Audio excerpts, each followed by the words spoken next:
착하기만 한 당신, 혹시 만만한 호구 취급받고 있나요? 베풀수록 돌아오는 건 당연한 듯한 태도, 심지어는 더 내놔라는 무언의 압박. 호의가 계속되면 권리인 줄 안다.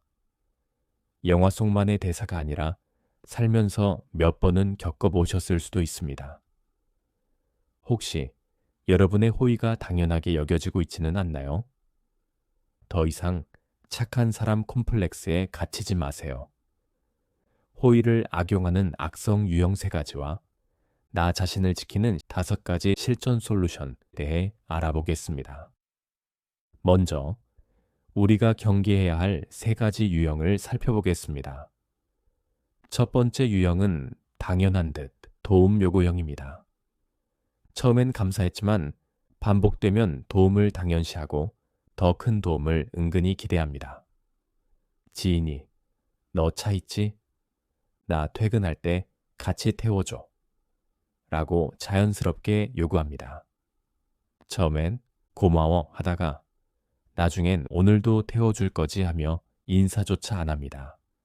심지어 너 원래 이 길로 가잖아. 어차피 가는 길이니까 라며 부담을 줍니다. 두 번째 유형은 감정적 부담 유발형입니다. 친구가 급하게 돈이 필요해 며칠 내로 갚을게 라고 하더니 이후엔 아무 말이 없습니다. 처음엔 미안해 하다가 나중엔 야, 너는 돈 많잖아. 그 정도는 괜찮지? 라며 부담을 줍니다. 도움을 당연하게 여기는 것은 물론 거절하면 나한테 어떻게 이럴 수 있어? 우리 우정이 변했어? 와 같은 말로 감정적인 압박을 가합니다. 세 번째 유형은 책임 회피, 은근슬쩍형입니다. 도움을 받고 나서도 고마워하기는 커녕 책임은 회피하고 오히려 책임을 전가하려는 모습을 보입니다. A대리는 팀 프로젝트에서 팀 동료가 자료조사를 도와주었지만 정작 발표 때 자신의 부족한 발표 실력으로 결과가 좋지 않자 자료가 별로였잖아 라며 팀 동료에게 책임을 떠넘깁니다. 왜 이런 사람들은 호의를 권리처럼 여기는 걸까요? 단순히 이기적인 성격 탓으로만 돌릴 수 없습니다.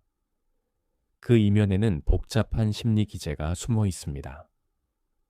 첫 번째, 설득 심리학의 대가, 로버트 치알디니 교수가 제시한 풋 인 더 도어 테크닉입니다. 작은 부탁을 쉽게 들어주면 상대방은 무의식적으로 나는 이 사람에게 빚을 졌다고 생각하게 됩니다. 이후 더 큰 부탁을 하더라도 이전의 호의 때문에 거절하기 어려워지는 것이죠. 마치 문을 조금 열어주면 점점 더 크게 열어달라고 요구하는 것과 같습니다.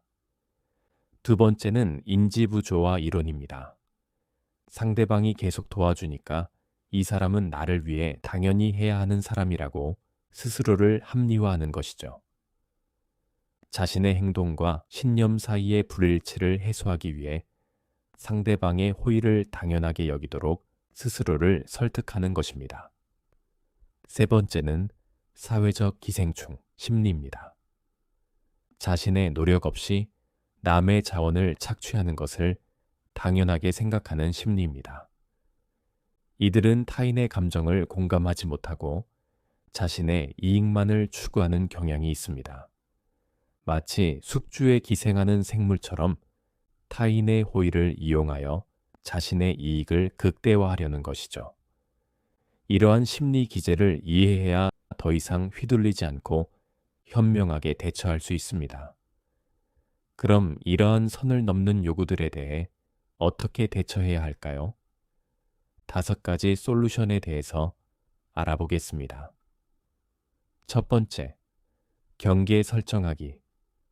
처음부터 어디까지 가능하고 어디부터는 불가능한지 명확하게 선을 긋는 것이 중요합니다. 이건 도와줄 수 있지만 그 이상은 어렵습니다. 이번에는 도와드릴게요. 하지만 다음부터는 직접 해결하셔야 해요. 상대가 불편해할까봐 걱정하지 마세요. 건강한 관계에서는 서로의 경계를 존중하는 것이 당연합니다. 두 번째, 노라고 말하기. 계속 호의를 베풀다 보면 어느 순간 부담이 될 수 있습니다. 하지만 거절을 못해서 계속 퍼주다 보면 결국 감정이 상할 수밖에 없어요. 죄송하지만 이번에는 어렵겠습니다. 그건 제 일이 아니라서요. 거절할 때는 변명하지 말고 단호하게 말하세요. 변명을 하면 상대는 빈틈을 찾아 다시 부탁할 수 있습니다. 세 번째, give and take, 원칙 세우기. 계속 받기만 하는 사람이 있다면 균형을 맞추는 것이 중요합니다. 제가 이번에 도와드렸으니 다음번에는 저를 좀 도와주실 수 있나요? 이번에 제가 했으니 다음에는 당신이 해주시면 좋겠어요. 당신이 계속 주는 사람이라는 이미지를 만들면 상대방은 계속해서 요구할 가능성이 큽니다. 네 번째, 태도를 점검하고 변화 주기. 상대방이 너무 쉽게 당신의 호의를 받아들이도록 만들지 않았는지 돌아볼 필요가 있습니다. 도움을 줄 때마다 이건 특별한 경우입니다. 명확히 이야기하기. 상대방이 당연하게 여긴다면 한동안 거리를 두고 반응을 살펴보기. 다섯 번째, 결국 버릴 관계는 버려야 한다. 아무리 노력해도 상대방이 계속해서 권리인 줄 알고 행동한다면 거리를 두거나 관계를 정리하는 것도 하나의 방법입니다. 더 이상 불필요한 연락을 하지 않고 거리를 유지하세요. 더 이상 당신의 시간과 감정을 낭비하지 마세요. 당신의 호의를 이용하는 사람과 계속 엮이면 오히려 더 큰 피해를 입을 수 있습니다. 호의가 계속되면 권리인 줄 아는 사람의 세 가지 유형과 그들의 심리, 그리고 나 자신을 지키는 5가지 실천 솔루션을 알아보았습니다. 당신의 친절은 선택이지 의무가 아닙니다. 스스로를 지키고 건강한 인간관계를 만들어 가세요. 오늘의 솔루션을 실천해 보시고 변화된 결과를 댓글로 공유해 주세요. 여러분의 경험은 다른 사람들에게도 큰 도움이 될 것입니다. 여러분의 인간관계가 건강하고 행복하길 바랍니다. 다음 영상에서는 더욱 유익한 정보로 찾아뵙겠습니다.